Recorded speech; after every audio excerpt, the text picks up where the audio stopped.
further ado, I'd like to introduce Jim, who will be addressing the question, can innovation reconcile energy and climate change aspirations? I think this is an absolutely fascinating question, and I would welcome Jim.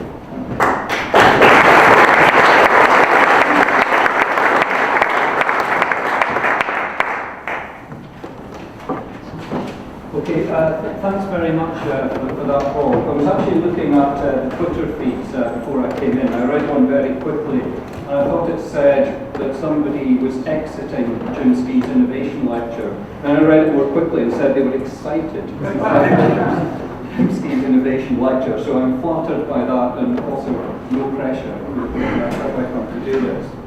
Now, I've got a sort of talk on energy innovation, which I've used quite a lot in the past. I'm getting tired of it, so I've changed it a bit tonight. So if you can forgive me for some of the changes that have been made, which may mean I accidentally waffle at certain parts of the presentation, but believe me, next time it will be quite a lot better. Before I started, there's one slide that I wanted to show that actually went down quite well at a thing I was at in Scotland at the end of last week. And what I want to make 2 points out of it is how integrated and interconnected global energy systems are, and also how innovation can have some quite unexpected impacts on developments. There is a sort of serendipitous aspect to energy innovation that we need to pay attention to. This is quite a small screen for this room, so I will explain what's going on. What I'm trying to look at is the way that the fueling of power stations changed between the years 2010 and 2012 in different parts of the world. So Japan's on the left, Europe's in the middle, and the United States is on the right. And it's cunningly constructed so that the bits above and below the line match each other. If it's above the line, that means generation increased. If it's below the line, generation decreased. And to make it balance, I've counted reductions in energy demand as a positive supply, and that makes the numbers add up. So running through what happened between these 2 years, quite big changes. The US had the shale gas revolution, and this yellow bit shows the extra amount of gas that was used in the United States for electricity generation.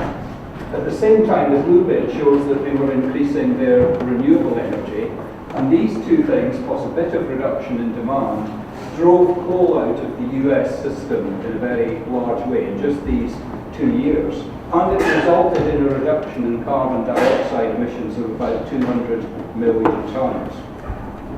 Then we got the spillover effect, because that reduced the prices of coal in international markets, which moved over to Europe, which combined with investment in renewable energy then drove out natural gas in Europe. And because coal and renewables are a mixture of dirty and clean, there was very little change to European emissions. These two same years we had the Fukushima accident in Japan, which drove out all this nuclear energy, and this was picked up. Some of the gas that had been previously used in Europe moves across to Japan. They increase their oil use, and they actually have quite a massive reduction in energy demand that helps to balance things. I think this tells a very interesting story about the interconnectedness of global energy markets, and how when you push the balloon in one place, it pops out somewhere else effectively. And in fact, the carbon reduction in the US, up to about 40% of it effectively then leaked out to other parts of the world to be reflected in emissions. Now, the other point I wanted to make about this one was innovation, because the three sort of changes that I've marked as causes rather than consequences all have a kind of a backstory in terms of innovation behind them. Obviously, we've been developing renewable energy, and there's been a lot of R&D and demonstration going on in these areas that's helped to push renewables, a bit like pushing water uphill for me is the kind of innovation, because you've got to get over the cost barriers for renewables. The serendipitous part of it was the innovation that took place in shale gas there, because there was a kind of breakthrough in 2008 when Mitchell Energy first of all drilled successfully for shale gas in Texas, a serendipitous change that was only very partly driven by public stimulation. A lot of it was happening through private sector activities, a very entrepreneurial spirit. And finally, you will find that Japan, I've been looking at the numbers, it has invested $76 billion in research, development and demonstration for nuclear energy over the last 30 years or so. And then that's the story you get at the end of it. You know, the nuclear generation falls away. In fact, you can discover if you just simply divide the amount of money invested by the amount of nuclear electricity produced, it comes down to about $10 per megawatt hour if you simply add the numbers up. So a lot of differences. Innovation is part of the story for each of these changes, but it's had rather different effects and has certainly been really quite unpredictable. Now, this is the main outline of the talk I'm going to do. I'm going to start contrasting the climate challenge with what the kind of business as usual energy outlooks are saying where the global energy system is going to go. I'm spending a little time going to look at what it means for fossil fuels, and I see Christopher McGlade there, whose paper I will be referring to in the course of that. And then I do want to focus specifically on energy innovation. What's happening at the moment, what resources you might need for a major change, and how they should be used. So the resources we need is kind of money in, and how they should be used is more about innovation out, which is an equally important part of the picture. So the first one, this is the classic picture from IPCC Working Group 1 from the last assessment report. On the horizontal axis, it's got cumulative emissions of carbon dioxide starting from about 1870. And on the left-hand side, vertical axis, it's got global temperature increases.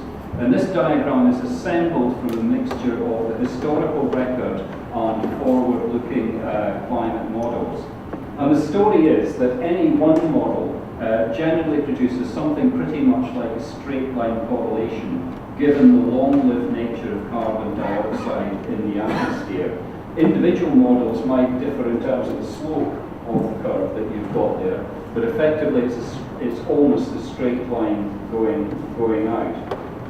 Now, if you contrast that where we are today, that is today's level of cumulative emissions, about 2 trillion tons of carbon dioxide.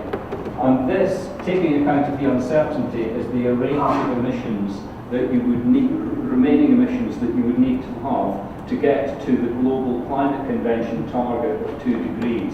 There is a lot of uncertainty around it, but the median of all the models says it's about here, which takes you up to 3 trillion tons, and 3 minus 2 gives you the trillion tons of carbon dioxide that many of the NGOs have picked up and said is the carbon budget that the world has if we're going to keep within 2 degrees. I should emphasise that IPCC didn't ever say the world has got a 1 trillion ton, a trillion ton CO2 target. That's the interpretation that many have made on the IPCC report. Now, there is a big contrast between this and what you might call the business as usual future for the world's energy system. And this is a diagram from Shell's last scenario report with the new lens scenarios, which I quite like, where they explicitly take on the contrast between a more business as usual look at energy and what would need to happen if you were going to get climate change under control. So these lines are their scenarios, global emissions of fossil fuel related carbon dioxide. They go up, they start to peak around the middle of this century and come down again. But no way do they meet that trillion ton kind of budget that people have put in place. This, from the International Energy Agency, is the scenario that would get you roughly to 2 degree target. And as you can see, it follows a very different path, with global emissions peaking about 2020 before they start to come down again. And Shell's interpretation of this, these are exploratory scenarios, but they're plausible, but potentially unfeasible, because it may result on impacts on human and economic activity that are not sustainable. But on the other hand, the normative scenario that gets you to the 2 degrees is theoretically feasible. You can construct a set of theoretical technologies that get there. But to many who are currently working in the energy industry, that's a seemingly implausible pathway for the future. So we have that kind of contrast there at the moment about 2 very different views of the world and where it might end up. Now, what does this mean? It's not compatible with mainstream energy outlooks. So one thing that we've done in our team is actually to systematically look not through the IPCC scenarios at this point, but to look through the outlooks for global energy use that have been produced by a number of different international organisations, some in the private sector and some in the public sector. So in the private sector, we picked out ExxonMobil, BP, and the Shell scenarios, and more in the public sector, we picked out a variety of International Energy Agency projections, the US Energy Information Administration, and OPEC. And we've assembled them. The best year of comparison is 2040. That's a convenience because they all happen to end up roughly at that point in the future. And we've kind of arranged them according to primary energy use in the year 2040. And this one is the starting point. Now, this one diagram here is the IEA 2 degrees scenario, and it shows fossil fuels, this dotted line here, going down by 2040. You need to get fossil fuel use down to be compatible with the 2 degrees. But every other outlook by every other organisation shows fossil fuel use going up. So it's really emphasising the point that there's a big contrast there. There is also, as I'm going to show, quite a bit of contrast between these business as usual energy outlooks. Not everyone is on the same sort of hymn sheet. There are differences in them in terms of the level of fossil fuel use, the balance between different types of fossil fuel. And for example, the ExxonMobil projection actually has the lowest primary energy use of all the scenarios we've looked at, because they make quite aggressive assumptions about energy efficiency. And they also assume that coal use is going to go down in their future as well by 2040. I won't go through them all, but just also to pick out that one of the Shell scenarios here has a huge input of renewable energy, specifically solar, coming into the system by 2040 as well. So there's quite a lot of variety along these sort of private sector and public sector outlooks. But one thing's for sure is that none of them are compatible with that kind of 2 degrees target. So just to summarise what people agree about in the future in these sort of business as usual outlooks. One is that energy demand is going to rise globally, that's absolutely certain. But it's certainly saturated in developed countries. You can have economic growth in developed countries now without adding to your energy demand. And you could in fact start to see energy demand saturating in some emerging economies such as China by the late 2020s. There is also a very robust conclusion that electricity will take an increasing proportion of demand. That is absolutely sure. Some of it may be simply because of automation, information communication technology, but in some scenarios there's also electricity used to a greater extent for electric vehicles. Other point that people agree on, more on the energy supply side, that fossil fuels will continue to dominate the world energy system. I think as Christoph and Paul have shown, there is no physical constraint on fossil fuels that will solve the climate change problem. And the two areas that everybody expects to increase over the coming decades are, first of all, natural gas, which everybody expects the market to go up, and also that renewable energy, particularly wind and solar energy, will form an increasing part of the global energy system as well. And in some parts of the world, there are niches which they're already cost effective. It doesn't need public support to make them happen. They will sort of run by themselves. But the other areas is that the business as usual people also think that there are areas of difference. There are differences in views about the extent to which oil demand peaks or plateaus. And worthwhile emphasising that oil demand peaks will be for demand reasons, not supply reasons, in many of the scenarios. Most of them see coal use going up, but some of them it could go down. And two very big areas of agreement on the supply side are the role of carbon capture and storage, which Shell, for example, thinks could play a rather big role. In fact, it's encouraging to a large degree. Other companies much more sceptical. And the role of biofuels. And that, I have to say, has been, if you look at these different outlooks over time, every year you look at them, the expectation about biofuels goes downward. And that's a mixture of assumptions about fossil fuel availability and questions about the sustainability of biofuels more broadly. So that's one in which people are disagreeing about. On energy demand, I would say the biggest issue that people differ on is what happens to energy use for transport. Some of the outlooks, particularly coming from North America, think that the future of transport is going to look very much as it is at the moment. We might see greater natural gas in some kinds of vehicles. We'll certainly see some hybridization, but essentially it will be the internal combustion engine will continue. Whereas in some of the other scenarios, there's a much bigger switch to alternative fuels, whether it's battery, electric, or whether it's hydrogen fuel cell vehicles. So the world, even in these business as usual scenarios, could be rather different, and this has quite different implications for innovation. Now, what does it mean for fossil fuels? And this is the one point where I do show an excerpt from Christopher's paper, which appeared in Nature, has been extraordinarily influential, saying, to what extent can we continue to burn fossil fuels if we go towards 2 degrees? And I'll just pick out two graphs from it. One on oil, which shows basically how much oil you could be burning out to 2050, and with gas, how much gas you could be burning out to 2050. And just to pick out a couple of specifics there, for the oil, there is no Arctic as far as I can see in there, right?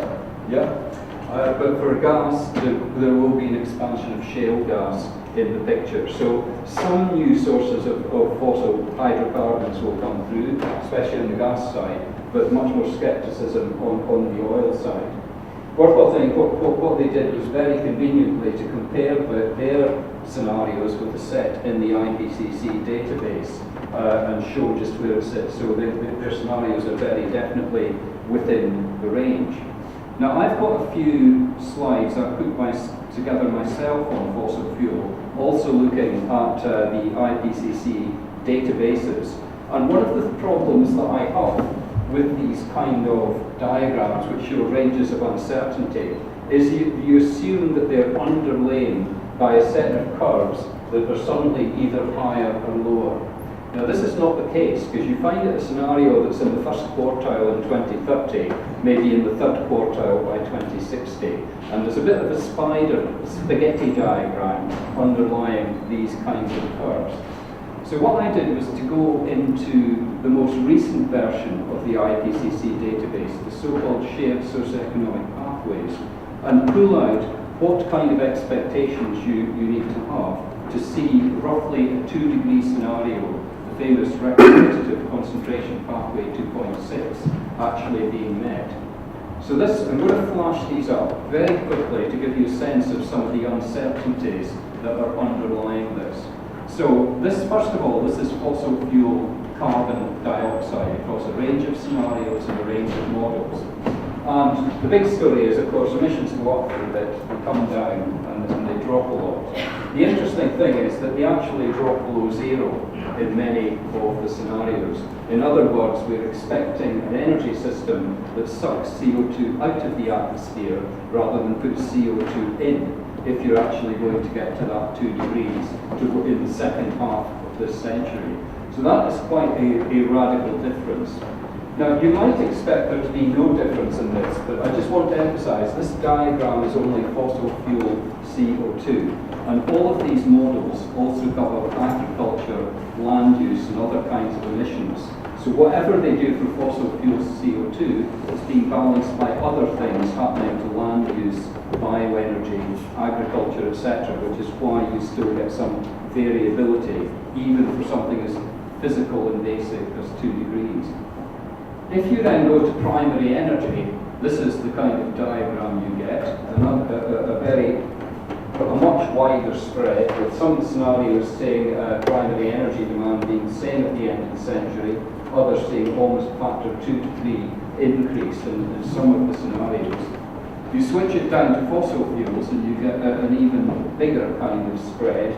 We're sort of all over the place by roughly the end of the 21st century on one of the models and one of the scenarios showing a kind of primary energy demand that ExxonMobil could only dream of by about the year 2040. So a lot of variety within these scenarios. Break it down into the individual fuels, that's the numbers you get for oil, that's the numbers you get for gas, again a lot of variety. And for coal, we have actually a particularly fascinating picture where coal use actually goes down in some of the scenarios till 2040 and then rises again as you develop carbon capture and storage and can take the CO2 out of it. So you'll agree, I don't think I know how much fossil fuel will actually be burned, even in a 2 degrees world. There's a huge amount of uncertainty there, a lot to be played for, and I think the role of innovation in sort of addressing these issues will be quite interesting. Now, the other thing that I wanted to flag up was the role of carbon capture and storage in this. It is absolutely critical if you think that you're going to get to these 2 degree kind of scenarios. And this, I just pulled out the amount of energy use that would be associated with carbon capture and storage, combined with either fossil fuels or bioenergy in many of these scenarios. And just to give you a sense of this is current primary energy demand globally. This is the kind of level you've got. And in the scenarios, if you imagine that you've got to pipe CO2 associated with all this fossil fuel and bioenergy, there's probably at least as much CO2 being piped around as gas and oil is being piped around the global energy system. It is a huge, huge amount. When I did this and showed this graph like this in Scotland at the end of last week, I realised that people didn't know what 100 exajoules was, so I invented a new unit called the Lunganit, which is Scotland's biggest power station, which will shortly close. And 100 exajoules is basically the equivalent to 500 Lunganits, I discovered by doing the calculations very carefully, assuming a Lunganit goes at full blast, and that's where it goes. So it gives you a sense of just how much investment globally you would need to achieve this. And finally, this is the very final one of these diagrams I pulled out the IPCC database. And this is showing cumulative emissions starting in 2010 in these 2 degree scenarios across all these different models, etc. There's the 1 trillion tons here, and absolutely all of the scenarios exceeds the 1 trillion tons at some point, partly because many of these models and scenarios are quite optimistic about emission reductions in other areas like agriculture and land use. But of course the critical thing is that most of them actually turn over the top and start to come down again as the energy system becomes a net sink for carbon dioxide rather than a net source. So we have a very interesting picture here where I know a lot of the German colleagues I know are very critical of these scenarios because they're not compliant with the magical 1 trillion tons which was interpreted from IPCC. So I hope I'm giving a sense about the size of the ambition you would need to transition away from the kind of business as usual feature of the global energy system and the one that would be needed to be compatible with 2 degrees. And a lot of innovation is needed to actually get there. So that's the point at which I'm going to actually turn onto the innovation side. And I want first of all to look at some past and present pictures about what is happening in terms of innovation. And innovation is an extraordinarily hard thing to measure, and I will be doing the very crudest and easiest way of doing it, which is the amount of R&D money that's poured into it. There are other measures about patents, which are sort of halfway houses, other kind of outputs, but that's what I'll be focusing on. Now this diagram actually comes from the International Energy Agency, and it shows how much money has been spent in constant dollars on energy research, development and demonstration right back to the first oil prices of the 1970s. And when we put this in for a journal article, somebody said it would be really interesting to see this compared with the crude oil price.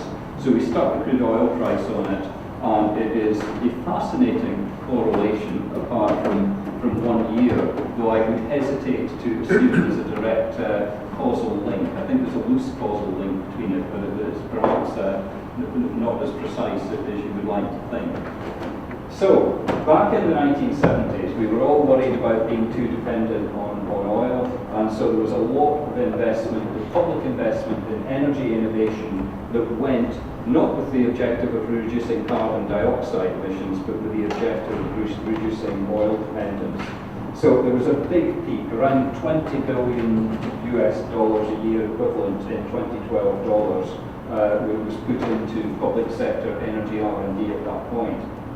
Oil prices came down again through in the early to mid 1980s, and frankly, people took their foot off the accelerator in terms of the energy innovation, and the R&D spend started to go down again, really quite significantly. And it went through a trough that lasted roughly from the late 1980s to the early 2000s, before it started to rise again, almost coincidentally with the changes in the oil price. I should say there is one humongous spike in the curve there, which is entirely associated with the US Recovery Act, and they put a lot of money in one financial year into energy innovation and capital investments, and that's simply the explanation for that. So we went up, we went down, and we've been going up again. And we'd argue that much of that increase in public sector innovation has been associated with a desire to reduce carbon dioxide emissions and greenhouse gases.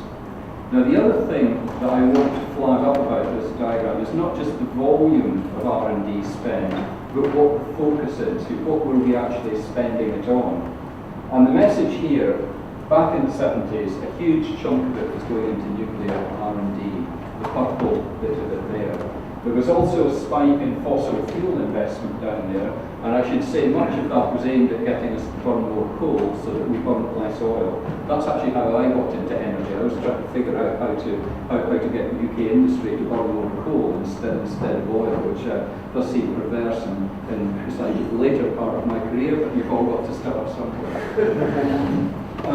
The other thing that I think, the nuclear investment came down. That's been the biggest part of it, and what we've seen in the more recent years is a big expansion in the expenditure on renewable energy in the red, and what is called other here, which actually covers energy efficiency and infrastructure research into things like smart grids. So we've seen a big shift over that period of time away from nuclear towards renewables, towards energy efficiency, towards infrastructure, and even a slight rise in the fossil fuel side of it, which if you burrow down into it, you will discover is essentially associated with investment in carbon capture and storage research. So you've seen that big change. So that's what the public sector is doing in terms of trying to shift the energy system. And I would argue that R&D is being focused and has the ambition of inspiring sort of transformational change in the energy sector. And really much of it is about getting to a low carbon energy system. Now, it's much harder to get a hold of what the private sector is doing, but this is the picture that we've managed to pick out from the European Commission's Innovation R&D Scoreboard. And this is a snapshot of what the 2,500 largest companies in the world, largest R&D companies, were spending in the year, in the most latest financial year. And my apologies for switching from dollars to euros, although that's becoming less and less relevant as time goes on. But there should be a bit of an uplift here to get the numbers in place. It's basically around 15 billion euros that were identified as being spent in those companies that you can explicitly link with energy. And most of that, 2/3 of that, is effectively happening in the oil and gas sector. And it is being used to develop technologies that can reduce oil and gas more cheaply and can expand the resource base. So it's tugging in different direction from the R&D that's being invested in the public sector. I have to say that electricity is creeping up. Electricity was particularly low. It's now overtaken the oil and gas service companies. If you look back a couple of years, that would have been a different picture. I think the other thing that's worthwhile flagging up is actually the very significant amount of private sector R&D in oil and gas that's taking place outside OECD countries now. And this is essentially associated with emerging economies. There's a lot being spent in Brazil with Petrobras, for example, and the Chinese National Oil Corporation. Companies like that are spending a lot of money on R&D at the moment. But the oil and gas service companies, the Halliburton, Schlumberger, Baker Hughes, are still sort of operating globally and servicing the industry more widely. So it's a comparable amount of money to the order of magnitude that you've got in the public sector that's pointing in a very different direction. Now, one qualification I'd like to put on that is that a lot of private sector energy R&D is difficult to identify because it's happening in companies which spend their money on lots of different things, and some of them don't know actually where the money is going. So, for example, Toyota is one of the largest global spenders on R&D. A lot of their R&D may be focused on producing more efficient automotive engines, but it's difficult to separate that from all the other functionality you're looking at from private vehicles. That would also apply in the built environment as well. So this is a subset of all energy R&D. This is only the identifiable part of it. Worthwhile saying too that even on the energy supply side, it's difficult to pin it down because much energy R&D may be being carried out in diversified engineering companies like Siemens, etc. And in a conversation with one of these companies, they told me not even they could probably attribute their R&D to transport systems versus energy, for example, because they didn't even have the information in the company to be able to identify it. So things are happening that's not being captured completely in this diagram. Now, we've attempted to do a kind of time series of that private sector energy R&D, which is practically impossible because the EU keeps changing the panel each year, so you've got to go through some horrendous kind of tricks to try and do it consistently. But that's what we think the trends are since over about the last 10, 12 years. We think the private sector energy R&D has also been rising, but as you can see, it's the oil and gas side of it that's been expanding most rapidly. The electric utilities, which is the red part of it, is not that different in 2012, the latest figures on this diagram, compared with 2003. So the message I'm trying to pull out here is that things actually, there is a tug of war going on between R&D that kind of preserves the existing paradigm and innovation activities that are trying to transform it and change the energy system in the direction of more climate friendliness. Now, I hesitated to put this up to try and give this a kind of a theoretical kind of spin to it. There's a lot of innovation research going on, and one of the most fashionable bits is called multilevel transitions theory, which was developed to try and explain. It was developed about 13 years ago by a guy called Frank Fields, who was at Sprui's now at Manchester, to try and explain how innovation takes place. So I dropped my watch on the floor, so I do need to check where I am in my time.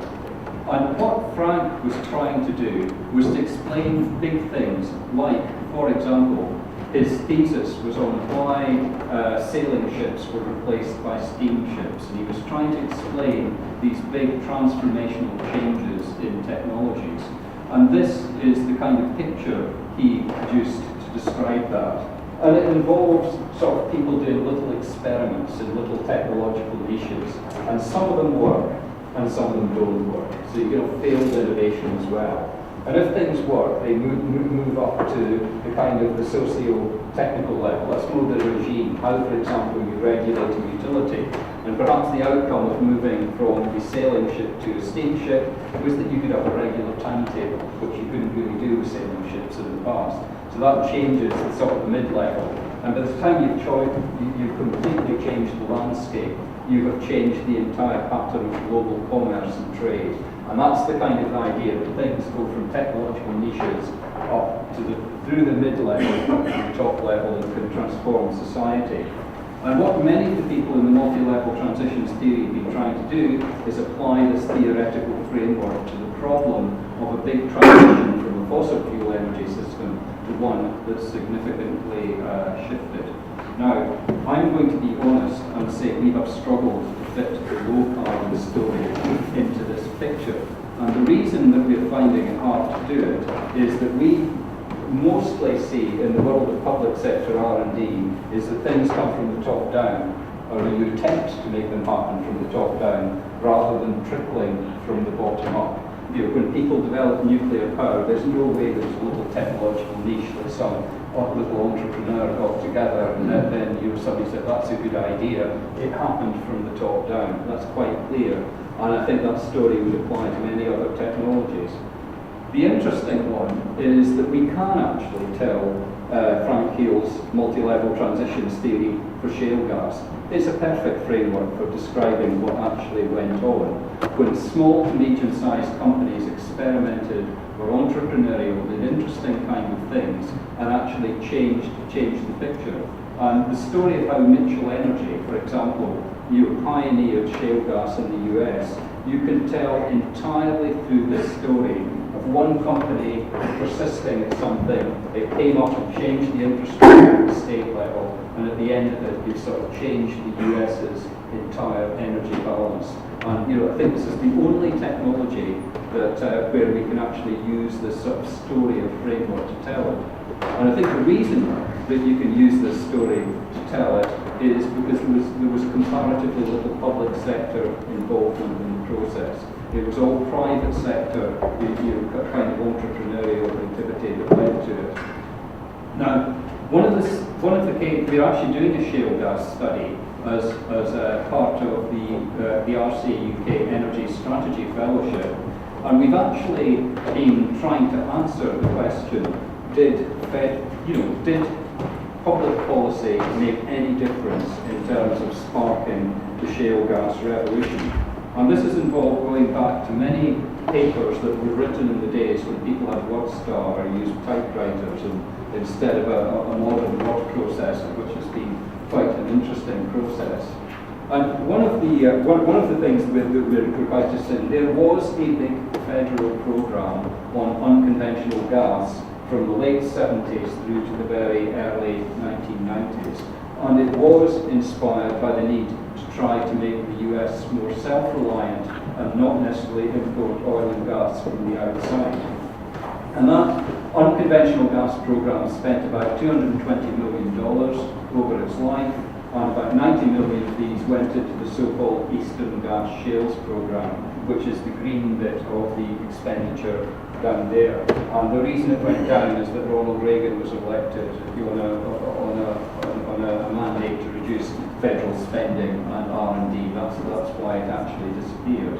But basically, some people, including the Breakthrough Institute in California, have been arguing that federal R&D was the absolute key to unlocking the whole shale gas revolution.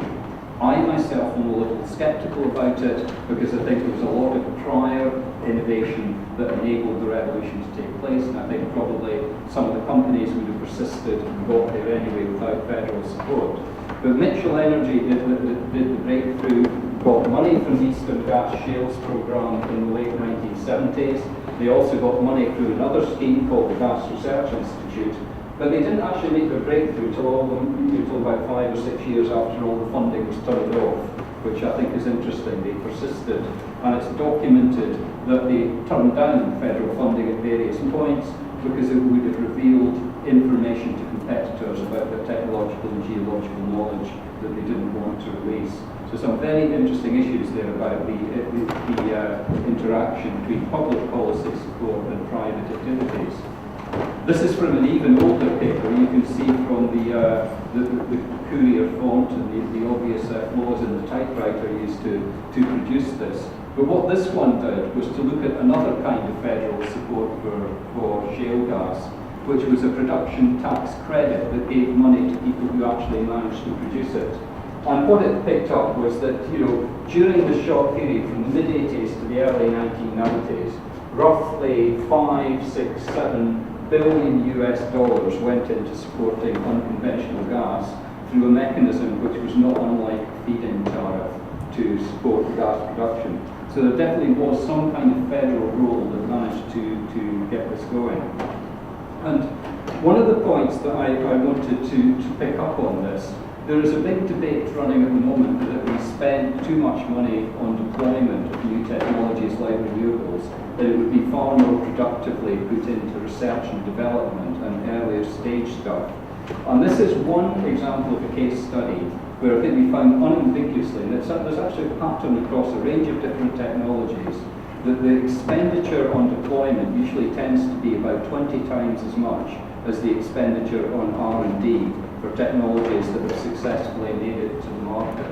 So I think that's actually, we need to explore that a little more, like what the importance of the deployment and the market conditions as well as pouring R&D into the front end.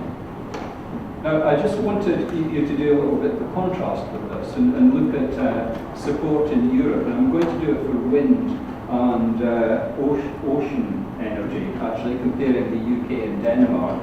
And both graphs, this is going back to 1975, how much money was put into wind R&D and ocean energy, essentially wave energy R&D at various points. So you can see the Danes were very much focused on the wind energy side of it, and that is obviously demonstrated by Vestas and the Danish deployment of wind. In the early days, the UK kind of thought, well, wind's not for us, we're going to put money into wave energy, and that's what's going to be our future. And both of the expenditure for both technologies dropped off, but we've had a big return in the UK to expenditure on wind and wave, actually, R&D in the last few years. And you can see the kind of consequences there. This is UK and Danish wind output back since 1990. The Danes built up their output steadily, and the UK has had a big explosion in wind output over the last sort of 5, 6, or 7 years. Now, I put wave on that previous diagram. It does not appear on this diagram in terms of output, because I calculated that there was 0.014 terawatt hours of energy produced by ocean energy cumulatively since 2013. So this is quite a difficult number to actually look at. We've done an interesting kind of comparison actually for the UK of how much money we have spent on R&D cumulatively on technologies compared to how much cumulative electricity output we've had from it, and divided one by the other. So for wind energy, it was actually £3 per megawatt hour was the answer we got to, which is actually less than the Japanese spent at £10 per megawatt hour on their nuclear side.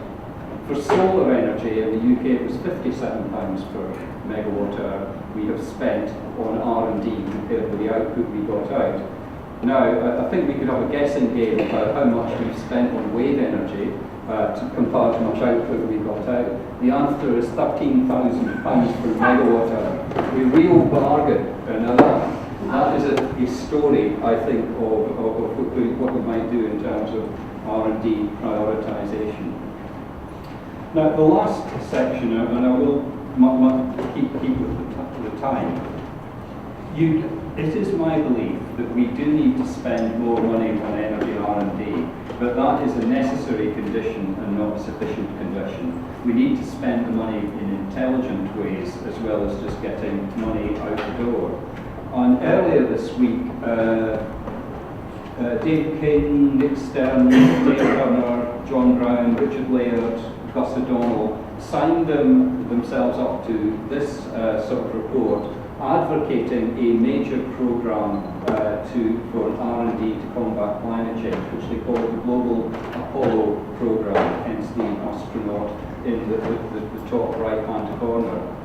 I was at a conference in Scotland on Friday where somebody unkindly said that probably many young people had never heard of the Apollo Programme, which was probably not the best way of characterising it, until somebody then came up and pointed out that the average age of people in the control room of the Apollo missions was 27, so perhaps it was not quite so bad an idea if you're thinking about younger people. But what this has advocated is a target for new baseload renewable energy to be cheaper than coal in sunny parts of the world by 2020 and worldwide from 2025. It's urging countries to devote 0.2% of GDP to this programme, and it wants a clear roadmap for the scientific breakthroughs that we need to actually achieve it. Worthwhile saying that a number of us in the background, we're trying to nudge this in a certain direction. It started out as being all about energy storage. I think we managed to get it to the point where it also covers renewable energy as well. My own personal belief is that you do need a portfolio of R&D activities that's quite wide if you're going to spend it. So I would really warn against a kind of over-focus on particular technologies from this kind of initiative. But the IEA agrees with the general principle that we need to increase our investments in energy R&D. They did some analytical work for the Clean Energy Ministerial in 2013 and urged a doubling of the share of energy R&D in public budgets. So that's a kind of a marker for the kind of level that we might see. Now it's worthwhile saying that for the UK, we have a problem in that our energy R&D historically fell to very significant lows.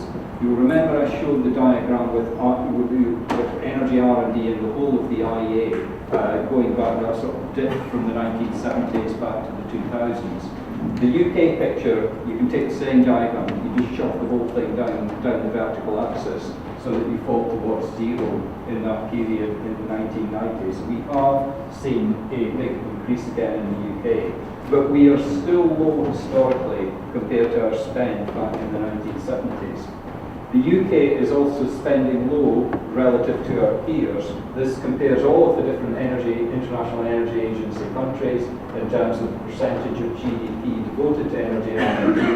The UK is here, I think it's about 18th in the league table with 0.02%, compared with, I think it's well over 0.1% in Finland, which is the highest scoring country at the moment. So the UK has a problem, and we also have very big ambitions for our greenhouse gas emissions. So our argument is we're low historically, we're low relative to our peers, and we're low in terms of our climate change ambition. And the one last diagram I would say on the volume issue, when I was with the UKERC Research Centre, we were running a project on technology acceleration, where we tried to look at the benefits for the UK energy system of having available to us a set of low carbon technologies. And basically that is the solid line here. Going out to 2050, this would be value to the UK economy of having a set of low carbon technologies available. So it starts down in the current period maybe about 300 million a year, but the value to the economy by the time you get to 2050 and ambitious climate targets has gone to 2.5 billion per year. And if you do the levelized cost calculation on that, you're doing the discounting, you would argue that you would be willing to put in about 800 or 900 million a year into the R&D that would allow you to get to that point, which is a step up of a factor 2 to 3, which is very much in line with the International Energy Agency kind of scale of change. So that's the argument. We think we could profitably spend more money on energy innovation and R&D, but that's only half the question, because you've actually got to do it wisely as well. There is the possibility of spending lots of money foolishly, which was the reason Ronald Reagan cut all the federal budgets back in the early 1980s, perhaps not without some justification in some cases. So the question is where we need to spend it. This is from the International Energy Agency, looking at the difference between a business as usual scenario for CO2 emissions and a 2-degree scenario only to the medium term out to 2030, and saying where the changes need to be made. And about half of them are in the power generation side, mainly through renewables, a big chunk through carbon capture and storage, but the other half of it is through energy efficiency and end-use fuel switching. So really it's mainly about half of it's in the demand side and half of it's in the power sector, effectively, where the changes need to be made. And I think this is actually from colleagues at the Energy Research Partnership, but it's a reminder that innovation is not just about things that happen in the laboratory. There's a process that moves through basic research and development, through demonstration to deployment, and there are activities that need to be intelligently planned at each stage there if you're going to actually make a difference in the market. And one very important point to make is that it's not just a linear process from the left of the diagram to the right. There are lots of feedbacks. As you demonstrate technologies and deploy them, it will throw up new research challenges that need to be addressed at the early stages. So a much more seamless approach is needed. And I'm very pleased to say that Innovate UK and the research councils are working together in a much more coordinated way in the UK than they previously did. And it's an argument that the International Energy Agency support makes that you do need to tailor your support to the maturity of different technologies. There isn't a one-size-fits-all answers. So at the early stages, you need strategically supported research and development programs. You need to create specific markets for technologies that are beginning to become plausible, perhaps for advanced solar technologies. As you move on, you can be technology neutral. You can begin to support new technologies, but at the end of it, you could probably rely on new technologies to be driven entirely, say, by carbon pricing in the market. And having a clear signal of that kind of chain through to final market deployment is, I think, rather important. And the IEA, looking at that innovation support, it's divided the technologies into a number of different groups. Basically, for known technologies, some are mature and cost-effective that we need to build up the utilisation. Some are moving towards an advanced stage of development, and include solar PV, batteries, and storage in there, and areas in which you need to improve performance, things like wind. But it's also worthwhile saying that carbon capture and storage is something that doesn't fit readily in there. We need a systems approach to developing carbon capture and storage technology. And personally, naturally, being in a university, I wouldn't ignore the unknown technologies as well. The more advanced stuff like solar fuels, the things you haven't thought of. There is room for blue skies research to sort of take things forward. So I'm going to bring it to a conclusion here, and it's worthwhile saying that I do think a lot of the debate about innovation support, which is potting up at the moment, is often tied up to ideology. There are some, ExxonMobil, for example, believes, as I understand, that governments have no role whatsoever to play in research and development, and it's government's role to set the right market conditions, and the private sector will get onto it. That's one kind of approach to R&D in the public sector. Just don't do it. There's another approach, I think, where there's a lot of arguments running at the moment saying we're wasting a lot of money on deployment mechanisms, therefore we should more productively switch that into early stage R&D and cross your fingers and hope that something's going to come out of that. And I think a sophisticated approach is something that's in the middle that's needed. But we do need to recall that if you're trying to transform the energy system, you're competing against an ever-improving set of incumbent fossil fuel technologies. It's not a level that you are actually trying to climb up an escalator that's moving down. I am arguing that taking away deployment support, I mean, obviously, if money is being wasted, it should be taken away, and I can think of some technologies that have probably been over-subsidised in the UK, but you do need deployment support to match up with the R&D support as well. And the evidence is that for all successful innovations, as I said, the deployment support has probably exceeded the R&D support by a factor of about 20. That's the kind of level that we're looking at. There's something I called Mr. McCopper's innovation strategy is to be avoided. That's the idea that you just keep pouring money in and you keep your fingers crossed that something turns up. There's a treasury approach to innovation, which is you wait for somebody to come up with a good idea because you've always been waiting for something to turn down. That's the opposite of the McCopper approach. Both things actually apply. We need detailed judgments about resource allocation. And the key thing, I think, is about consistent support over time. The kind of stop-go that we saw in the UK on wind compared to Denmark is, I think, tells a story about what the relatively successes are. And the final one, be prepared to give up on some things, and that is particularly difficult for politicians who've made commitments, I think, to certain technologies. So I'm going to finish there. And Bob and I were actually talking before the thing started about the quotation above this. Remember the days of old, consider the years of each generation. And it's quite appropriate because I can certainly remember the days of old with the silver hair I'm acquiring. And this is all about considering the years of future generations. So let's think about it properly.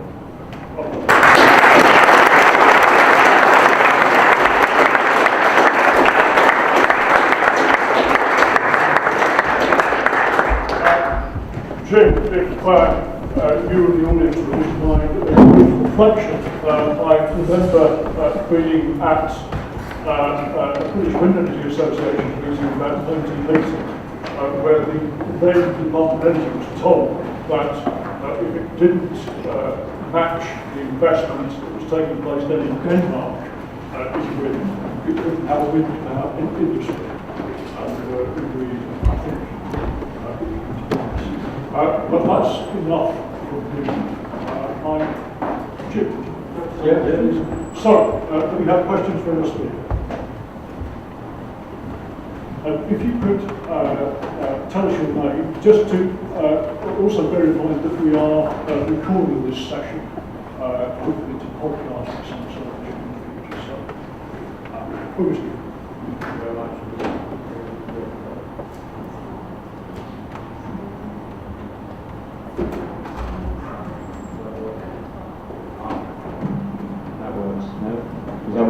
Absolutely.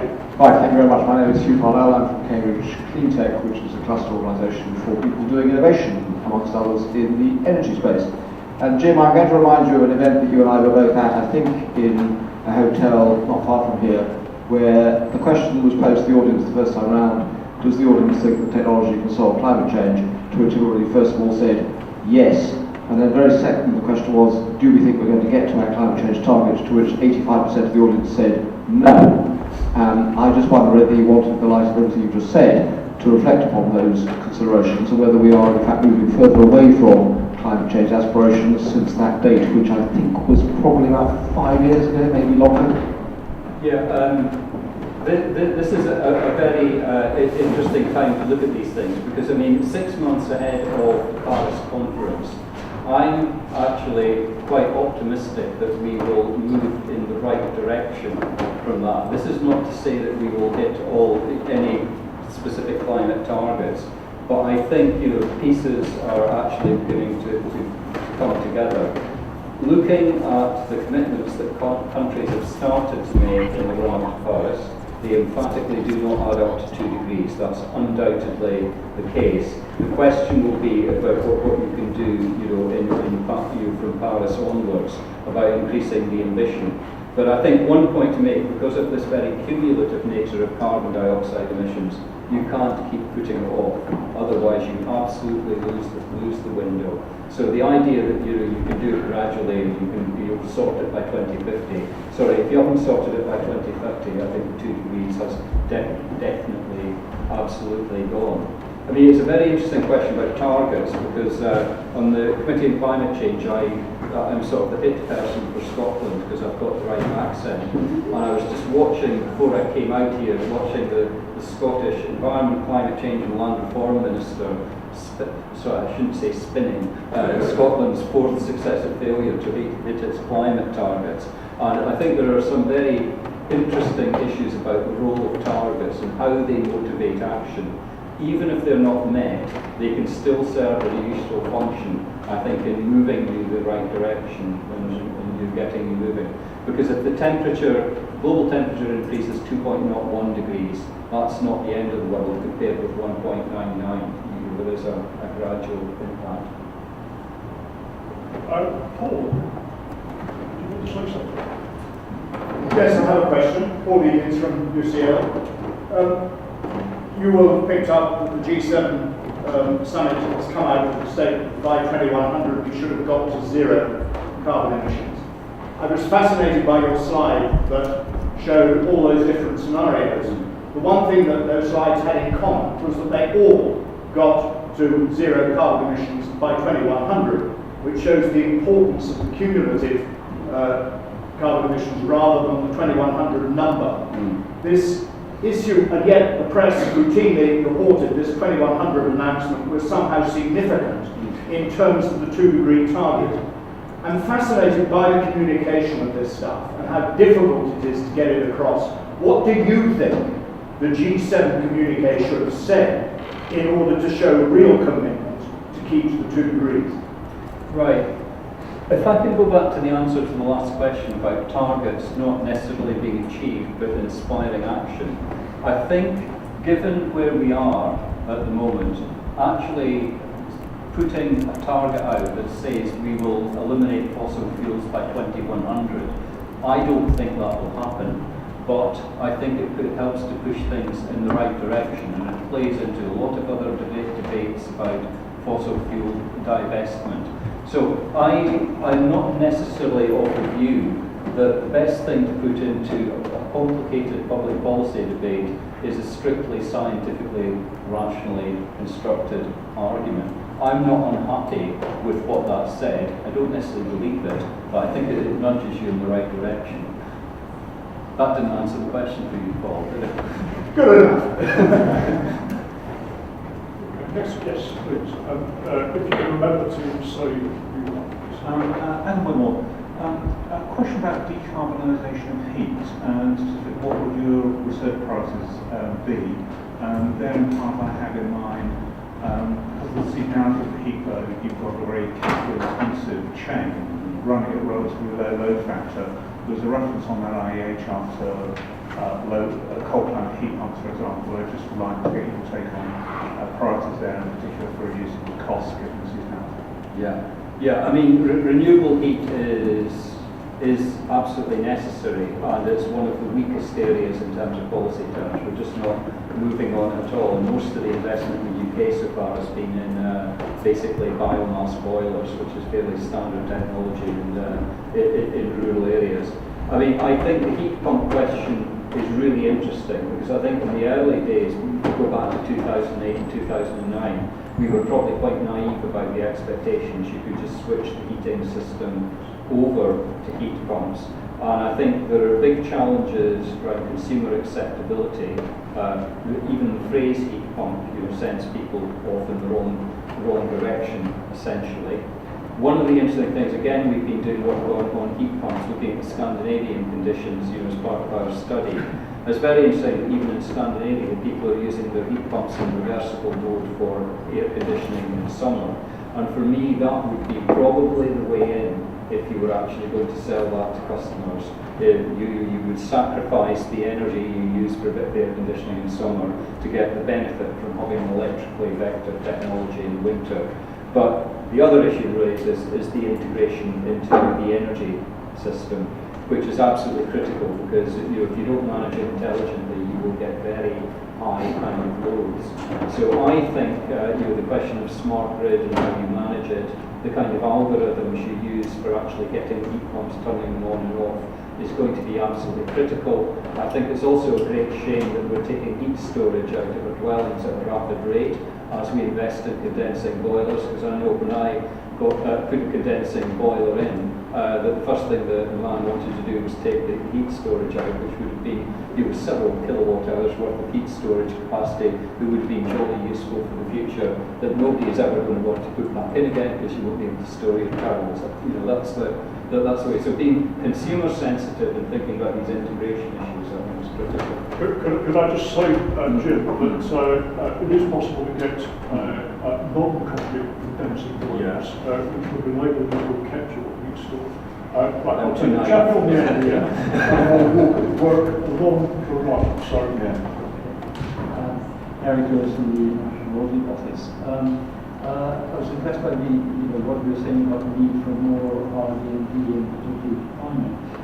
If you look at government policies of the last 15 years, we went through a flat renewables obligation rate, and then we moved to a banding position from 2010.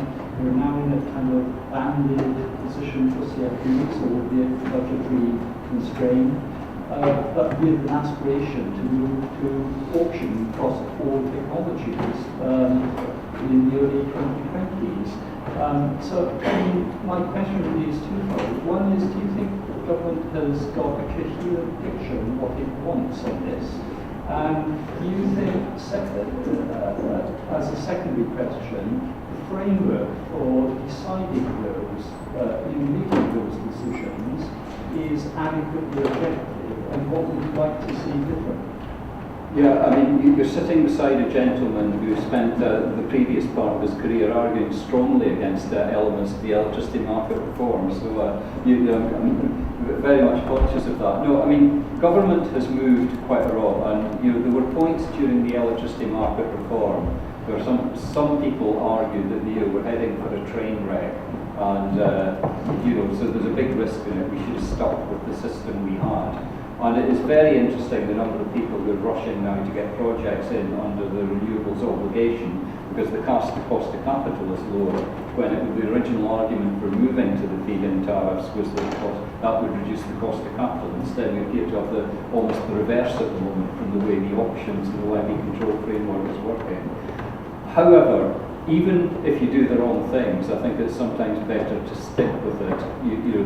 You're persisting where you are. I think we have moved around. I think it would be very foolish to think about changing the system you've got at the moment, as people have adapted their business plans to kind of the levy control framework structure, the optioning, etc. And I'm involved with the Energy Institute. We've just done a survey of members, and surprisingly, I think there's actually quite a high degree of confidence coming back from people about EMR, but specifically the feed-in tariff component of it appears to be kind of working. I think there's a very interesting question. I think in terms of your sort of governance of all this, is what is the role for government versus what is the role for more sort of arm's length independent bodies. Now, as a member of the Committee on Climate Change, I obviously have to declare my interest on that, as you know, being with an executive, non-departmental public body. But I think there are sometimes arguments for taking a lot of these more sort of almost technical decisions about how to run it out of the day-to-day operation of government and give it to bodies that are operating under obviously a firm legislative framework with political guidance, but are free to take more technical decisions in a different kind of way. So I think that's quite an interesting question. I know that various people in the past have pushed for offices of energy, etc., that would do that, would sit outside government rather than being formally part of it. And I think there's some pointers that bodies like that can sometimes be quite successful. But I don't think there's the kind of political flavour of the month at the moment. We have the chappie sitting next to the previous question. Keith McLean. Jim, you showed a graph earlier on which I think was saying that if we find the technology, a low carbon technology, then it justifies an annual R&D spend of 800–900 million pounds. Now, am I right in thinking that you then need to multiply the 800–900 million pounds by 20 in order to get the additional funding that's needed for deployment, or is that already included within your 800–900? That would be outside the 800 or 900. I mean, we're spending about 4 billion a year, I think, on subsidies for your low carbon energy at the moment in the UK. We are actually spending about 200 million a year on R&D, so that magic 20 number, whether it's right or not, is kind of reflected in the kind of spend that we've got at the moment. By the way, I don't imagine for a moment that graph would convince the Treasury about it. That I can pick the holes in it. So the calculation you did was that you would get a return on investment for 800–900, but does that then assume that the money, the deployment support is coming as part of a commercial process or a separate? When we made the argument, we attached it to RD&D. If I was looking at it harder, I would want to think about how that was divided between deployment and the earlier stage kind of support. At this point, we will try to shift the age distribution closer to the He keeps the young man. Thanks very much. Ian Hamilton from the UCL-Energy Institute. I was struck by the R&D investment numbers that you had in the private sector, very much focused towards fossil fuels, clearly reflects a commitment of their business, core business. But one of the things was it's clearly about innovation, and innovation goes beyond technology. And I was just curious about what your, well, you most famously remember British Petroleum offering up beyond petroleum. But my question is, how do you see innovation shaping core businesses, the core business practice or the core business of fossil fuel companies? How do they shift beyond fossil fuels as their core business? Do they? Is it technology related? Well, that's a really interesting point, because I mean, obviously there's a kind of clear blue water Atlantic-wide opened up between the North American-based companies like Exxon and Chevron and the European-based ones like Shell and BP in their attitude to the climate change agenda, with the North American ones being much more aggressive and saying this is just not realistic, it's not plausible, whereas the Shell and BP are trying to kind of square the circle on the traditional regime and climate.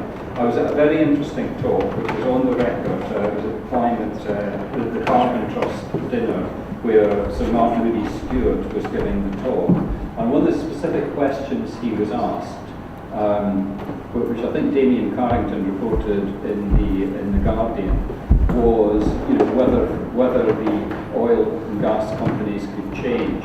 And he had a strong view, actually, that they should stick to the knitting, and that their business models were not well adapted to moving significantly to new technologies like renewables, because their whole business was built around getting stuff in the ground, moving hot corrosive stuff through pipes. That's what they knew how to do, and that's what they would always do. What he argued was that they could step sideways into technologies that were reasonably well related to their core businesses. And so to that, he would add bioenergy and biofuels, which you could mix in refineries, etc., that would play part of it, and carbon capture and storage, which is kind of the oil and gas industry in reverse, and just shoving stuff back down the pipe in the other direction, to put it fairly crudely. So that was the kind of argument there, and I have to say that I do think it's very difficult for organisations like that to completely shift their business. There's very few examples of companies that have changed their business model completely. IBM's done it twice, which is an exception, but not many other people have. So the question for me, if you see fossil fuel use going down, the expectation would be that Shell and BP and Exxon, if we go down, they stop being household names, they become the Schlumbergers and the Halliburtons and the Baker Hughes and the more invisible bit of the oil and gas industry that's there, but they're no, if you move to a low carbon world, they're no longer that essential part of it. But some other companies, much more disruptive, would be part of the new model. If I could perhaps offer one more example of industries that have actually shifted significantly, I would suggest the bicycle and the sewing machine industry, which between them were responsible for the invention of the motor car. Yeah. There was a screen. I have a question. Graham Stevens, UK.com.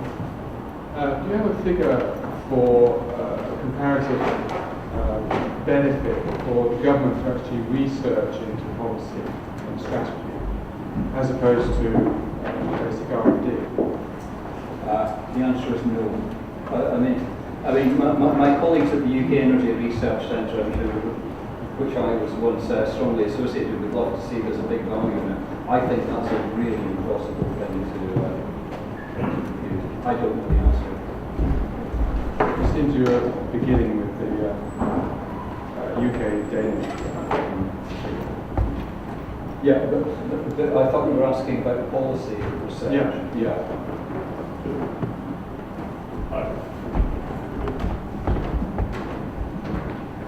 Richard from the UCL-Energy Institute. My question is about the relationship between the cost of the fossil fuel and renewable and clean technologies as a whole. The price of the gas and oil has been low for some time, and assuming that this low price is continuing, will it negatively affect the diffusions and the deployment? I've seen some conflicting views on this issue, and so what is your view on this, the low price of the oil, fossil fuel, and renewable energies? I mean, first of all, I would be sceptical that the oil price will remain as low as it got at the bottom forever. I mean, the Saudis have completely changed their strategy and how to approach global oil markets. I think it's pretty apparent they're trying to drive a lot of other producers out of the system, after which you might see prices coming up again. So the one thing I don't expect is oil prices to be stable. I think they'll be very volatile in the future. And it's also worthwhile saying that the unconventional oil and gas, the time lags to get new supply onto the system, also the depletion rates are fast. So you might see that volatility speeding up as well. So I think we're looking at a very volatile kind of picture. And I think what it means for sort of low carbon investment is difficult. I mean, there will clearly be pressures on it. For example, the levy control framework, which is effectively a budget, for investment in low carbon electricity in the UK, is measured by comparing it against basically market prices, and if the gas price goes down, you will need to use up more of the levy control framework to get a given amount of renewable energy or whatever. So there's an obvious tension sitting in there. On the other hand, you can make the argument if fossil prices are low, that the cost to consumers will still be lower overall, even if the subsidy costs go up. Your subsidy plus fossil fuel price will be lower than it otherwise would have been. So I think it's very difficult to see what happens. But of course, the other impact of the low prices is that it will drive out higher cost fossil fuel production, North Sea, some of the onshore as well. So it's a very complicated picture, and it's not just a case of fossil versus non-fossil. It will affect what happens within the fossil picture, I think, as well.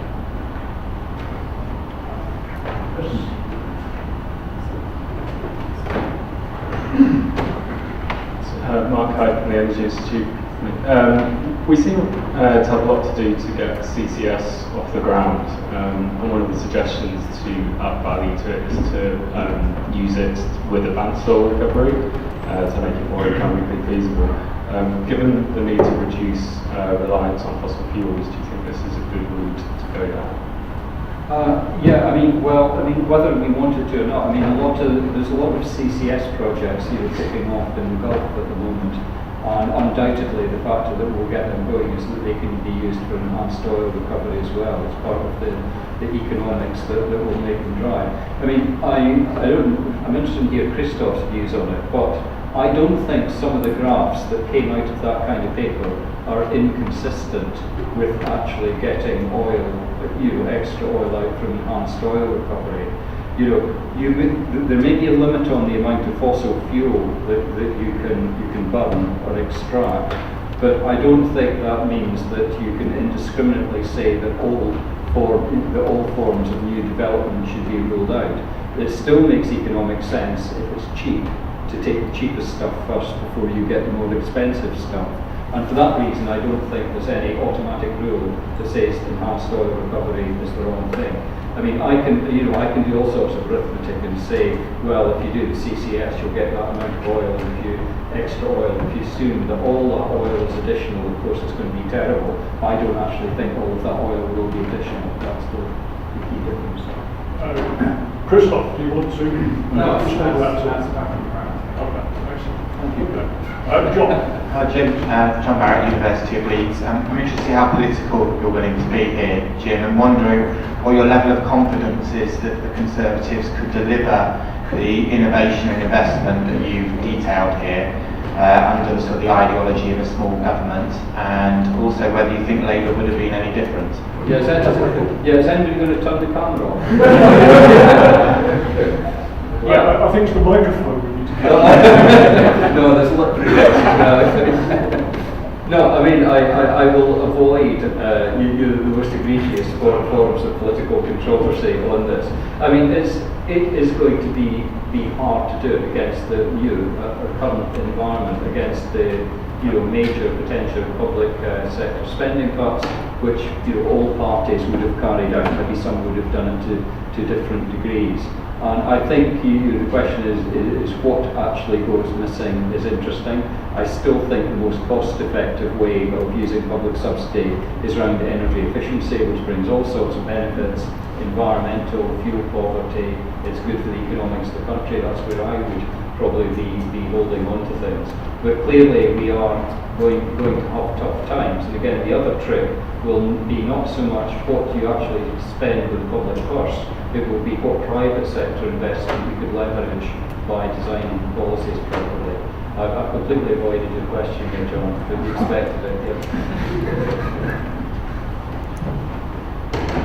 Hi, my name's Jen. I'm from Group Communications. Do you think that there are any renewable companies that could be disruptors like that Mitchell Shale Gas Company in the US? Probably not, because I think for a lot of the renewable technologies, we're actually now starting to make quite incremental progress. I mean, an onshore wind turbine and standard crystalline silicon PV are mature technologies where we're climbing down a cost curve very, very gradually. I think at the moment there was something genuinely kind of revolutionary about the shale gas thing. None of the technologies that were part of it were particularly revolutionary. It was the way it was put together and the persistence in the market that I think got it there. What I would be looking for, I guess, is things like technologies that might be a bit of a jump. Solar fuels, for example, might be one way.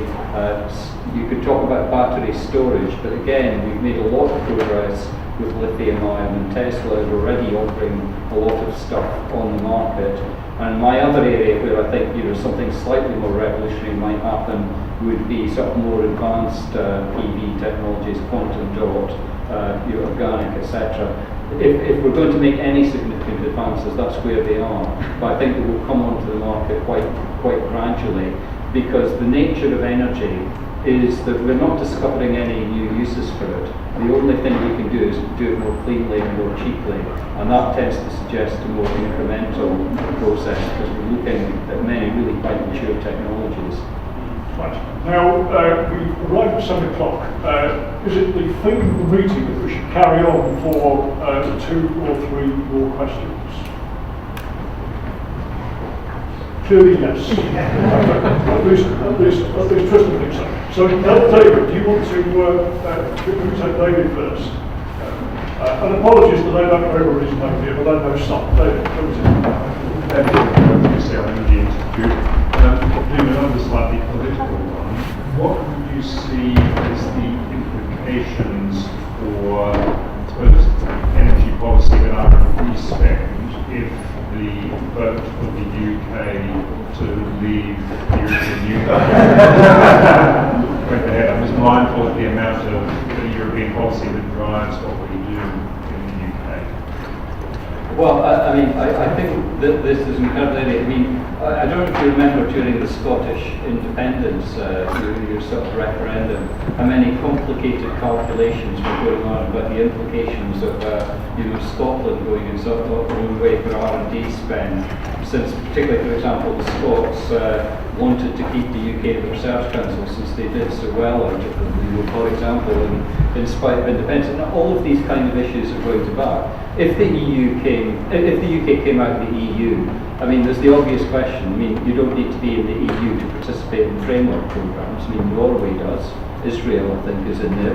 There's nothing to kind of stop the UK continuing to participate in these kind of activities, though with less control, over what the outcomes would be. I think there would be a pile of different issues more at the deployment stage, because you certainly wouldn't be sitting inside an EU 2030 package, though Norway does, for example. So, there's a whole set of questions if you got to an EU withdrawal about to what extent you actually withdraw from it. There's lots of different stages, I think. I will take one more question from the floor, and then I think we'll wrap up. So Tristan, I think you were first. Thanks. Tristan Smith, UCL-Energy Institute. You talked about the tension between the private sector spending on fossil fuels and the public sector spending on solutions to the problem of climate change.